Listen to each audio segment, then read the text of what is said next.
ಇದು ನಮ್ಮ ಧಾರ್ಮಿಕ ಇತಿಹಾಸದಲ್ಲೇ ಇದೆ ಪ್ರಪ್ರಥಮ ಬಾರಿಗೆ ಗೌಡಗೆರೆ ಶ್ರೀ ಚಾಮುಂಡೇಶ್ವರಿ ಬಸಪ್ಪನವರ ಪುಣ್ಯಕ್ಷೇತ್ರಕ್ಕೆ ಮೊದಲ ಬಾರಿಗೆ ಬಂದಿರತಕ್ಕಂತ ಒಂದು ಶಕ್ತಿಯುತ ಮಂತ್ರದಂಡ. ಇಲ್ಲಿ ಒಂದು ಚಿಕ್ಕದು ವಿಗ್ರಹ ಪಂಚಲವ ಆಗಿರೋ ಜಾಗದಲ್ಲ ಒಂದು ಚಿಕ್ಕದು 3 ಇಂಚಂದು ಅಮ್ಮ ವಿಗ್ರಹ ಸಿಕ್ಕಿ ಇಲ್ಲಿ ಅಮ್ಮ ನೆಲೆಗೊಂಡಿರೋದು ಮೈಸೂರಮ್ಮ. ಇಲ್ಲಿಗೆ ಬಂದಾಗ ಏನೋ ಒಂಥರ ನೆಮ್ಮದಿ, ಮನಸ್ಸಿಗೆ ಶಾಂತಿ ಸಿಗುತ್ತೆ. ಇಲ್ಲಿ ಬಂದಾಗ ಸ್ವಲ್ಪ ಆರೋಗ್ಯ ಚೆನ್ನಾಗಿದೆ, ಮತ್ತೆ ನಮ್ಗೂ ನಾನೇನ್ ಅನ್ಕೊಂಡಿದ್ನ ಅದೆಲ್ಲ ಸ್ವಲ್ಪ ನೆರವೇರಿದೆ. ದೇವರ ಹತ್ರ ನಿಂತ್ಕೊಂಡ ತಕ್ಷಣ it's lot of vibration is there. ನಮ್ಮ ಮನ್ಸಲ್ಲಿ ನಾವು ಅರ್ಕೆ ಮಾಡ್ಕೊಂಡಿದೀವಿ, ಮತ್ತೆ ಬಸವನ್ ಕೇಳಿದೀವಿ, ಬಸವ ಎಲ್ಲಾ ತರ ಮಾಡಿದೆ. ಪಾವಾಡ ಬಸವಪ್ಪ ಅಂತ ಹೆಂಗಂದ್ರೆ ಯಾವುದೇ ಮಂದಿರಕ್ಕೆ ಹೋದ್ರು ಮಂದಿರ ಜಾಗ ಯಾರೇ ಅಳವಡಿಸ್ಕೊಂಡಿದ್ರು ಇದು ಬಸವಪ್ಪ ಜಾಗ ತೋರಿಸ್ಬಿಟ್ಟೆ ಬರೋರು. ಆ ಜಾಗ ನಿಗಟ್ಟಾಗ್ತಿರ್ತಾರೆ. ಮತ್ತೇನಪ್ಪ ಅಂತ ಪೂಜಾರಿಗಳಲ್ಲಿ ನಾನ್ ಮಾಡ್ತೀನಿ ಅಂತ ಒತ್ತಡ ಬರ್ತಿರಲ್ಲ, ಆ ಜಾಗದಲ್ಲಿ ಹೋಗಿ ಅಲ್ಲಿ ನಿಲ್ಸಿ ಪೂಜಾರಪ್ಪ ಯಾರಿಗೆ ಬೇಕು ಅವ್ರಿಗೆ ಕರ್ಕೊಂಡೋಗಿ ಕೊಣಕ್ಕೆ ನುಗ್ಸಿ ಕೊಣದಲ್ಲಿ ಸ್ನಾನ ಮಾಡಿಸಿ ಕರ್ಕೊಬಂದು ಸ್ನಾನಕ್ಕೆ ಬಿಡೋರು. ಆ ಲೆಕ್ಕದಲ್ಲಿ ಇದೆಲ್ಲ ಆಗಲಾಗಿ ಅದಕ್ಕೆ ಪಾವಾಡ ಬಸವಪ್ಪ ಅಂತ ಹೆಸರು. 18 ವರ್ಷ ಇಲ್ಲಿ ನೆಲೆ ಆಯ್ತು. 18 ವರ್ಷ ಎಲ್ಲಾ ತರದ್ದು ನಡೀತು. ಆಮೇಲೆ 2ನೇ ಬಸವಪ್ಪ ಇದು ಒತ್ತೂರು ಸಂತೋಷ್ ಅವ್ರ ಕಡೆಯಿಂದ 2ನೇ ಬಸವಪ್ಪ ಬಂದಿದೆ. ಇದು ಸೇಮ್ ಅವ್ರ ಹೆಂಗೋ ಇವರು ಸೇಮ್ ಹಂಗೆ ಅವರೇ.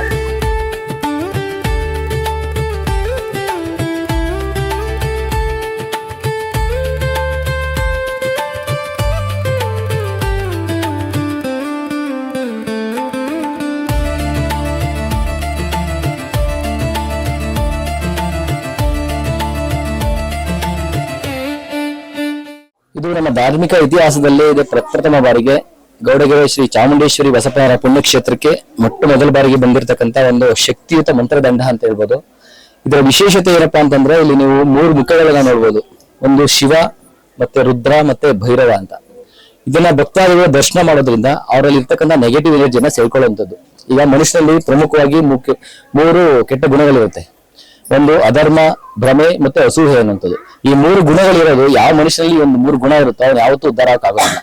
ಸೊ ಆ ಒಂದು 3 ಗುಣಗಳನ್ನ ನೀವೊಂದು ಇದೊಂದು ಮಂತ್ರದಂಡವನ್ನು ದರ್ಶನ ಮಾಡೋದ್ರಿಂದ ಆ ಕೆಟ್ಟ ಗುಣಗಳನ್ನ ಅದು ಸೆಲ್ಕೊಂಡು ನಮ್ಮ ತಗೊಂಡ್ರೆ ಹೋಗಿ ದೇವಸ್ಥಾನದೊಳಗಡೆ ಅಮ್ಮನ ದರ್ಶನ ಮಾಡ್ಕೊಂಡು ನೀವು ಅವ್ರ ಹತ್ರ ಏನಾದ್ರು ಒಂದು ಪ್ರಾರ್ಥನೆ ಆಗಿರ್ಬೋದು, ನಿಮ್ಮ ಇಷ್ಟಾರ್ಥಗಳನ್ನ ಅವ್ರ ಹತ್ರ ಕೇಳ್ಕೊಳ್ಳೋದ್ರಿಂದ ತತ್ಕ್ಷಣದಲ್ಲಿ ಈಡೇರಿಕೆ ಆಗುತ್ತೆ ಅನ್ನೋದು ಇದು ಮಂತ್ರದ ವಿಶೇಷತೆ. ಮತ್ತೆ ಇದ್ರ ಕೆಳಗಡೆ ಭಾಗದಲ್ಲಿ ನೋಡಿ 5 ಪ್ರಾಣಿಯ ಮುಖವನ್ನ ನೀವು ನೋಡ್ಬೋದು. ನೋಡಿ ಕೆಳಗಡೆ ಮೊಸಳೆ ಬಾಯಿ, ಮತ್ತೆ ನಂದಿಯ ಮುಖ ಇರುವಂತದ್ದು, ಮತ್ತೆ ಮೊಸಳೆ ನವಿಲುಗರಿ ಇರುವಂತದ್ದು, ಮತ್ತೆ ಈ ತರ ಕೆತ್ತನೆ ಆಗಿದೆ. ಮತ್ತೆ ಇದೊಂದು ಕ್ಷೇತ್ರದಲ್ಲಿ ಅಮ್ಮನವ್ರಿಗೆ ಏನು ಅಭಿಷೇಕ ಮಾಡ್ತೀವಲ್ಲ, ಅಭಿಷೇಕ ಮಾಡಿದಂತ ತೀರ್ಥ ಹೊರಗಡೆ ಹೋಗೋ ಜಾಗದಲ್ಲಿ ಸಹ ಇದೇ ತರ ಕೆತ್ತನೆ ಆಗಿರುತ್ತದೆ. ಇದು ಸುಮಾರು 1000 ವರ್ಷಗಳ ಹಿಂದೆ ಕೈಲಾಸ ಪರ್ವತದಲ್ಲಿ ಅಂದ್ರೆ ನಮ್ಮ ಗುರುಜಿಯವರು ಕೈಲಾಸ ಪರ್ವತಕ್ಕೆ ಹೋದಂತ ಸಂದರ್ಭದಲ್ಲಿ ಅಲ್ಲಿ ಅವರ ಸಾಧು ಅವರಿಗೆ ಉಡುಗೊರೆಯಾಗಿ ಕೊಟ್ಟಿರುವಂತದ್ದು ಇದು. ಸೊ ಅಲ್ಲಿಂದ ಇದು ಇಲ್ಲಿವರೆಗೂ ಬಂದಿದೆ ಅಂತಂದ್ರೆ ಅದು ದೈವಿ ಪವಾಡ ಅಂತಾನೆ ಹೇಳ್ಬೋದು. ಇದು ಎಲ್ರಿಗೂ ನೋಡೋದಾಗಿ ಸಿಗೋದಿಲ್ಲ. ಕೈಲಾಸ ಪರ್ವತಕ್ಕೆ ಹೋಗೋಕೆ ಎಲ್ರಿಗೂ ಆಗುತ್ತೆ ಅಂತ ಹೇಳಕ್ಕಾಗೋದಿಲ್ಲ. ಈ ಒಂದು ಮಂತ್ರದಂಡವನ್ನ ದರ್ಶನ ಮಾಡ್ಕೊಂಡು ಇಲ್ಲಿ ತಾಯಿ ಹತ್ರ ಪ್ರಾರ್ಥನೆ ಮಾಡ್ಕೊಳ್ಳೋದ್ರಿಂದ ನೀವು ಕೈಲಾಸ ಪರ್ವತಕ್ಕೆ ಹೋಗಿ ಶಿವನ ಆಶೀರ್ವಾದ ಪಡೆದಷ್ಟೇ ಪುಣ್ಯ ಸಿಗುತ್ತೆ ಅನ್ನೋದು ಈ ಒಂದು ಮಂತ್ರದಂಡ ವಿಶೇಷತೆ. ಯಾರೇ ಭಕ್ತಾದಿಗಳ ಗೌಡಗೆರೆ ಬಂದ್ರು ಕೂಡ ಇಲ್ಲಿ ಶಿವನ ಸನ್ನಿಧಿಯಲ್ಲಿ ಯಾವಾಗ್ಲೂ ಕೂಡ ಇಲ್ಲೇ ಕೂಡ ಭಕ್ತಾದಿಗೋಸ್ಕರ ದರ್ಶನಕ್ಕಿಂತಾನೆ ಇಟ್ಟಿರ್ತಾರೆ. ಮೊದಲಿಗೆ ಬಂದು ದರ್ಶನ ಮಾಡ್ಕೊಂಡೇ ಹೋಗ್ಬೇಕು. ನೀವು ಯಾವತ್ತೇ ಬಂದ್ರು ಪ್ರಥಮವಾಗಿ ನೀವು ಒಳಗಡೆ ಹೋಗಿ ಅಮ್ಮ ದರ್ಶನ ಮಾಡೋದಕ್ಕಿಂತ ಮುಂಚೆ ಫಸ್ಟ್ ಬಂದು ಒಂದು ಮಂತ್ರದಂಡದ ದರ್ಶನವನ್ನ ಮಾಡ್ಕೊಂಡು ಇಲ್ಲೊಂದು ಕೈ ಮುಗಿದು ತದನಂತರ ಹೋಗಿ ತಾಯಿ ದರ್ಶನ ಮಾಡ್ಕೊಂಡು ನಿಮ್ ಇಷ್ಟಾರ್ಥಗಳು ಏನೋ ಇರಲಿ ತಾಯಿ ಹತ್ರ ಪ್ರಾರ್ಥನೆಯನ್ನ ಮಾಡ್ಕೊಳ್ಳಿ, ತತ್ಕ್ಷಣದಲ್ಲಿ ಪರಿಹಾರ ಆಗುತ್ತೆ ಅನ್ನೋದು ಈ ಒಂದು ಮಂತ್ರದಂಡದ ವಿಶೇಷ. ಅಂತ ಅಲ್ಲಿಂದ ಕರ್ಸ್ಕೊಂಡಿದ್ದಲ್ಲ ಗೊತ್ತಿಲ್ಲ, ಬಟ್ ಎಲ್ರಿಗೂ ಸಿಗಲ್ಲ. ಇದು ಎಲ್ರನ್ನ ನೋಡಕ್ ಸಿಗೋದೇ ಕಷ್ಟ. ಅಂತರಲ್ಲಿ ಸಾಧುಗಳು ಇವ್ರಿಗೆ ಕೊಟ್ಟಾರೆ ಅಂತಂದ್ರೆ ತಾಯಿ ಆಶೀರ್ವಾದ ಅಂತಾನೆ ಹೇಳ್ಬೋದು. ಈ ಸದಿನ 1 ವಾರ ಆಯ್ತು ಅಷ್ಟೇ. ಅದಕ್ಕೋಸ್ಕರ ಎಲ್ಲಾದ್ರೂ ಈಗ ಮನೆ ತಂದೆ ಇಟ್ಕೊಳ್ಳೋಕ್ಕಿಂತ ಎಲ್ಲ ಭಕ್ತಾದಿಗಳಿಗೆಲ್ಲ ದರ್ಶನ ಆಗ್ಬೇಕು, ಎಲ್ರಿಗೂ ಜನಸಮಾಜ ಎಲ್ರಿಗೂ ಒಳ್ಳೇದಾಗ್ಬೇಕು ಅನ್ನೋ ಕಾರಣಕ್ಕೆ ಇಲ್ಲಿ ಕೈಲಾಸದಿಂದ ಬಂದಿರೋದ್ರಿಂದ ಶಿವನ ಸನ್ನಿಧಿಯಲ್ಲೇ ಇಟ್ಟಿರ್ತೀವಿ. ಎಲ್ಲಾ ಭಕ್ತರು ಇದೇ ಸಾಲ ಬರ್ತಾರೆ, ಇಲ್ಲೇ ದರ್ಶನ ಮಾಡ್ಕೊಂತಾರೆ, ನಂತರ ತಾಯಿ ದರ್ಶನ ಮಾಡ್ಕೊಂಡು ಹೋಗ್ತಾರೆ. ಹಂಗಾಗಿ ಜನರ ಒಳಿತಿಗೋಸ್ಕರ ಇಲ್ಲೇ ಇಟ್ಟಿರುವಂತ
ನಾವು ಮೈಸೂರಿಂದ ಬಂದಿರೋದು. ನಾನು ಒಂದು ಹರಕೆ ಕಟ್ಕೊಂಡು 7 ವೀಕ್ಸ್ ಇದು ಕಟ್ಟಿದೆ ಕಾಯಿ. ಒಂದು 7 ವಾರ ಕಟ್ಬಿಟ್ಟು ಹೋಗಿದೆ ಸರ್. ಆಮೇಲಿಂದ ಮಗಳು ಇರ್ಲಿಲ್ಲ ಅಂತ ಹೇಳ್ಬಿಟ್ಟು ಕೋಪ ಮಾಡ್ಕೊಂಡು ಹೋಗಿದ್ಲು, ಬಟ್ ಬಂದ್ಲು ಮನೆಗೆ. ಹಂಗಾಗಿ ಖುಷಿ ಆಯ್ತು. ಇವತ್ತು ನೋಡಿ ಹೇಳ್ತಾರೆ, ವೈಬ್ರೇಟ್ ಆಗ್ತಿದೆ, ತುಂಬಾ ಖುಷಿ ಆಯ್ತು. ನನ್ನ ಸಂಗೀತ ಅಂತ, ನಾವು ಹಾಸನವರು, ನಾವಿರೋದು ಬೆಂಗಳೂರು. ನಾವು 6 ವೀಕ್ ಇಂದ ಬರ್ತಾ ಇದ್ವಿ. ನಮಗೆ ಆಲ್ಮೋಸ್ಟ್ ಒಂದು 50% ಕೆಲಸ ಆಗಿದೆ. ನಾನು ಸುಮಾರು ಸಲ ಬರ್ತಾ ಇರ್ತೀನಿ. ಅಂದ್ರೆ ಅರ್ಕೆ ಕಟ್ಟಿ ಕ್ಲಿಯರ್ ಆದ ತಕ್ಷಣ ಆಮೇಲೆ ಸ್ವಲ್ಪ ಡ್ರಾಪ್ ಮಾಡ್ತೀವಿ, ಆಮೇಲೆ ಮತ್ತೆ ಕಂಟಿನ್ಯೂ ಮಾಡ್ತೀವಿ. ನಾವು ಹೆಂಗ್ ನಂಬ್ತೀವೋ ದೇವ್ರನ್ನ ಆ ತರ ನಡ್ಸ್ಕೊಡ್ತಾ ಇರ್ತಾರೆ, ಹೋಗ್ತಾ ಇರುತ್ತೆ. ಮೇಡಮ್, ನಿಮ್ಮ ಹೆಸರು? ನಮ್ಮ ಹೆಸರು ನಾಗರತ್ನ. ನಮ್ಮ ಹೆಸರು ವರಲಕ್ಷ್ಮಿ. ಎಲ್ಲಿಂದ ಬರ್ತಾ ಇರೋದು? ನಾವು ಬೆಂಗಳೂರು ಸುಂಕದಕಟ್ಟೆಯಿಂದ ಬರ್ತಾ ಇರೋದು. ಇದು ಇಲ್ಲಿಗೆ ಎಷ್ಟನೇ ಸಲ ಬರ್ತಾ ಇದ್ದೀರಾ? ಇದು 6ನೇ ಸತಿ ಬಂದಿರೋದು. ಇಲ್ಲಿ ಬಂದ್ಮೇಲೆ ಏನಾದ್ರು ಒಳ್ಳೇದಾಗಿದೆ ಅಂತ ನಮ್ಮ ಮನ್ಸಿಗೆ ಸ್ವಲ್ಪ ಪರವಾಗಿಲ್ಲ, ಒಳ್ಳೇದಾಗಿದೆ. ನಾವು ಕಾಯಿ ಮತ್ತೆ ಬಂದು ಕಟ್ತಾ ಇದ್ದೋ. ನಮ್ಮ ಮನ್ಸಿಗೆ ಏನ್ ಅನ್ಕೊಂಡಿದ್ವಿ ಅದೆಲ್ಲ ಸ್ವಲ್ಪ ನೆರವೇರಿದೆ. ನಾವು ಬಂದು ನಮ್ಮ ಮಕ್ಕಳು ನಾವು ಎಲ್ಲ ಬಂದಿದ್ದಾರೆ. ನಮ್ಮೂರವ್ರ ಕಡೆಯವರು ಅವರು ಎಲ್ಲ ಬಂದು ಪೂಜೆ ಮಾಡ್ಕೊಂಡು. ನೀವು ಕಾಯಿ ಕಟ್ಟಿದ್ದೀರಾ? ನಾವು ಕಾಯಿ ಕಟ್ತಾ ಇದೀವಿ. ನಾವು ಕಾಯಿ ಕಟ್ತಾ ಇದೀವಿ. ಇದು 6ನೇ ಹರಕೆ ಕಟ್ತಾ ಇರೋದು ನಾವು. ಇನ್ನೊಂದು ಹರಕೆ ಇದೆ, ಬಂದು ಮುಗಿಸ್ಬೇಕು. ನಮ್ಮೂರು ಬಂದು ಇಲ್ಲೇ ಮಲ್ಲನಕುಪ್ಪೆ ಅಂತ, ನಾವು ಸುಂಕದಕಟ್ಟೆಲ್ಲೇ ಇರೋದು. ಇಲ್ಲಿ ಬಂದಾಗ ಸ್ವಲ್ಪ ಆರೋಗ್ಯ ಚೆನ್ನಾಗಿದೆ. ಮತ್ತೆ ನಮ್ಗೂ ನಾನೇನ್ ಅನ್ಕೊಂಡಿದ್ನ ಅದೆಲ್ಲ ಸ್ವಲ್ಪ ನೆರವೇರಿದೆ. ತಾಯಿ ಚಾಮುಂಡೇಶ್ವರಿ ನಮ್ಗೆ ಆಸೆ ಆರೋಗ್ಯ ಕೊಟ್ಟು ಎಲ್ಲರಿಗೂ ಒಳ್ಳೆದು ಮೊದಲು ಅಂತ ಹೇಳ್ಬೋದು. మ్యారేజ్ అయి 4 years అవుతుంది. మ్యారేజ్ ఫస్ట్ అయిన తర్వాత ఫస్ట్ ఇక్కడికే వచ్చింది. మేము వచ్చి దర్శనం చేసుకొని పోయినాం, బాగా అయింది, లక్కీను అయిండు. ఇప్పటికి ఇది నేను 4th టైం అనుకుంటా వచ్చింది. ఇప్పటికీ నాకు బాగా నమ్మకం అమ్మ అంటే. అప్పుడప్పుడు వస్తుంటాను, మనసు బాగైనప్పుడల్లా వస్తుంటాను. అంతా మంచిగా జరుగుతుంది ఇక్కడ నీకు వచ్చి పోయిన తర్వాత. నీకు కూడా మాది బెంగళూరు, మ్యారేజ్ అయింది వచ్చేసి చెన్పట్నాకి. అప్పటి నుంచి ఇలా ఇక్కడికే వస్తున్నాము. అంటే మంచి నాకైతే మంచిగానే అనిపిస్తుంది అన్నమాట. ನಮ್ಮೂರು ಕೇರ್ಪೇಟೆ ತಾಲೂಕು ಬೇನಹಳ್ಳಿ. ಯಾರೋ ಹೇಳಿದ್ರು ಈ ದೇವಸ್ಥಾನದ ಬಗ್ಗೆ, ಹಂಗಾಗಿ ಇಲ್ಲಿಗೆ ಬಂದಿದ್ದು. ತುಂಬಾ ಚೆನ್ನಾಗಿದೆ, ಪ್ಲೇಸ್ ಚೆನ್ನಾಗೈತೆ ನೋಡಕ್ಕೆ. ಇಲ್ಲಿಗೆ ಬಂದಾಗ ಏನೋ ಒಂಥರ ನೆಮ್ಮದಿ, ಮನಸ್ಸಿಗೆ ಶಾಂತಿ ಸಿಗುತ್ತೆ. ಪ್ಲೇಸ್ ಚೆನ್ನಾಗೈತೆ, ಮತ್ತೆ ಮತ್ತೆ ಬರ್ಬೇಕು ಅನ್ನೋ ಒಂದು ಭಾವನೆ ಇದೆ. ಚೆನ್ನಾಗೈತೆ ನೋಡಕ್ಕೆ, ಎಲ್ಲ ಪ್ಲೇಸ್ ಎಲ್ಲ ಚೆನ್ನಾಗೈತೆ. ಆದ್ರೂ ತುಂಬಾ ಖುಷಿ ಕೊಡುತ್ತೆ, ಮನಸ್ಸಿಗೆ ತುಂಬಾ ನೆಮ್ಮದಿ ಇರುತ್ತೆ. ನಾವು ಬೆಂಗಳೂರಿಂದ ಬಂದಿದೀವಿ. ನಮ್ ಫ್ರೆಂಡ್ ಅವ್ರು ಸಜೆಸ್ಟ್ ಮಾಡಿದ್ರು, ಈ ತರ ಕಷ್ಟಗಳು ಆತರ ಏನಾದ್ರು ಪ್ರಾಬ್ಲಮ್ಸ್ ಇದ್ರೆ ಅಲ್ಲಿ ಹೋದ್ರೆ ಸೊಲ್ಯೂಷನ್ ಸಿಗ್ತದೆ ನಿಮ್ಗೆ ಅಂತ. ತುಂಬಾ ಖುಷಿ ಆಯ್ತು, ಮನಸ್ಸಿಗೆ ನೆಮ್ಮದಿ ಸಿಕ್ತು. ಇಲ್ಲಿ ಅಷ್ಟು ದೂರದಿಂದ ಬೆಂಗಳೂರಿಂದ ಬಂದಿದೀವಿ, ಅಲ್ಲಿಂದ ಬಂದಿದ್ದಕ್ಕೆ ತುಂಬಾ ಒಳ್ಳೇದಾಯ್ತು. ಇಷ್ಟು ದಿನ ಯಾಕೆ ಬಂದಿಲ್ಲ ಅಂತ ಫೀಲ್ ಆಗ್ತಾ ಇದೀವಿ. ಮತ್ತೆ ಬರ್ಬೇಕು ನಾವು ಇಲ್ಲಿ ಬ್ಯಾಂಗ್ಳೂರಿಂದ ಬಂದಿರೋದು, ಕುಮಾರಸ್ವಾಮಿ ಲೇಔಟ್ ಇಂದ. Have come first time along with my family. ಇಲ್ಲಿ ಬಂದ್ಮೇಲೆ ಎಲ್ಲ ಹೇಳ್ತಿದ್ರು, ನಾವು ಇದ್ರಲ್ಲೇನೋ ನೋಡ್ತಾ ಇದ್ವಿ, ರೀಲ್ಸ್ ಅಲ್ಲೆಲ್ಲ ನೋಡ್ತಾ ಇದ್ವಿ. ಬಟ್ ಆಫ್ಟರ್ ಕಮಿಂಗ್ ಇಯರ್ ನಿಜವಾಗ್ಲೂ ಒಳ್ಳೆ ಎನರ್ಜಿ ಇದೆ, ಪಾಸಿಟಿವ್ ಎನರ್ಜಿ ಇದೆ, ಒಳ್ಳೆ ಶಕ್ತಿ ಇದೆ. ದೇವ್ರ ಹತ್ರ ನಿಂತ್ಕೊಂಡ ತಕ್ಷಣ it's lot of vibration is there. ತುಂಬಾ ಮನಸ್ಸಿಗೆ ಹಗುರವಾಗಿದೆ. ಇಲ್ಲಿ ಬಂದ್ಮೇಲೆ ತುಂಬಾನೇ ನೆಗೆಟಿವ್ ಫೋರ್ಸ್ ಏನೂ ಇಲ್ಲ, ಎಲ್ಲ ಪಾಸಿಟಿವ್ನೆಸ್ ಇದೆ.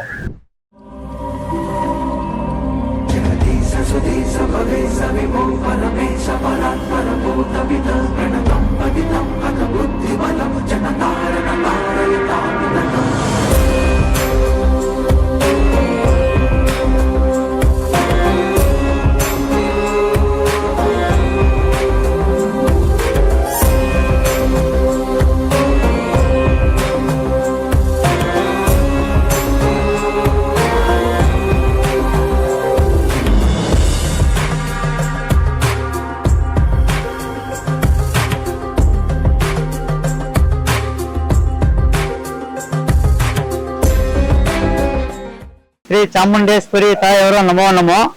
ಇಲ್ಲಿ ಅಮ್ಮನವರು ನೆಲೆ ಆಗುವಂತ ಜಾಗ ಇದು 33ನೇ ವರ್ಷ ಆಗಿದೆ.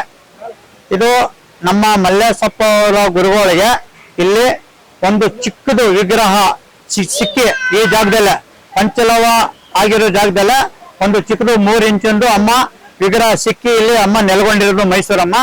ಒಂದೊಂದು ದೇವಸ್ಥಾನಗಳು 1ರಿಂದ 2, 3 ದೇವಸ್ಥಾನ ಕಟ್ಟಿಸ್ಕೊಂಡವ್ರೆ.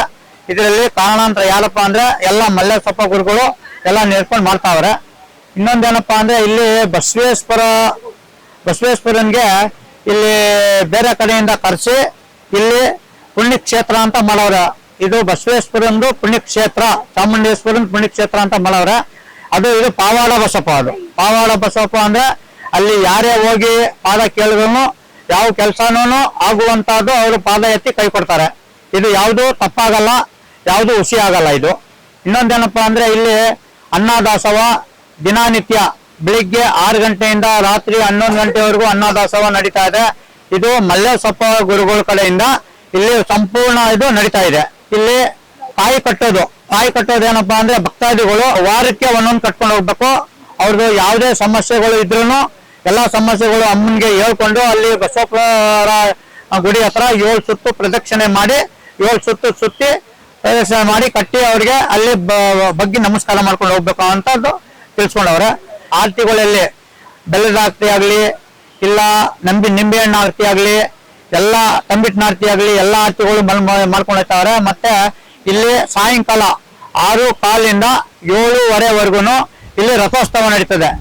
ಫಸ್ಟ್ ರಥೋತ್ಸವ ನಡೀತದೆ 6:15 7 ಗಂಟೆವರೆಗೂ. 7:15 ಗಂಗಾರತಿ ಆಗುತ್ತೆ. ಇಲ್ಲಿ ಎಲ್ಲಾ ಭಕ್ತಾದಿಗಳು ಬಂದು ಎಲ್ಲ ಸೇರ್ಕೊಂಡು ಎಲ್ಲ ಕಾರ್ಯಕ್ರಮ ನಡೆಸ್ತವ್ರೆ.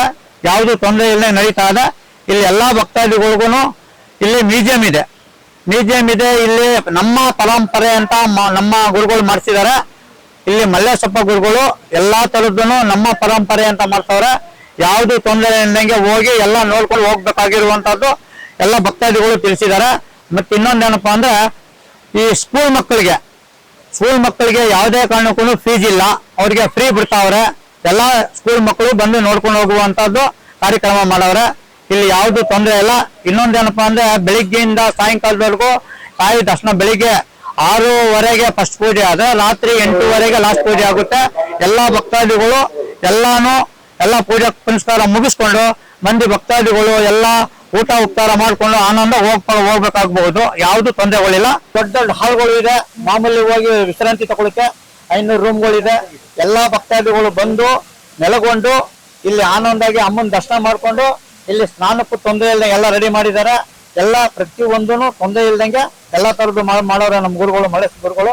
ಇಲ್ಲಿ ಬಂದು ಭಕ್ತಾದಿಗಳು ನೆಲೆಗೊಂಡು ಎಲ್ಲಾ ತರದ್ದು ಪೂಜೆ ಪುನಸ್ಕಾರ ಮುಗಿಸ್ಕೊಂಡು ಹೋಗ್ಬೋದು. ಯಾವುದು ತೊಂದರೆ ಇಲ್ಲ.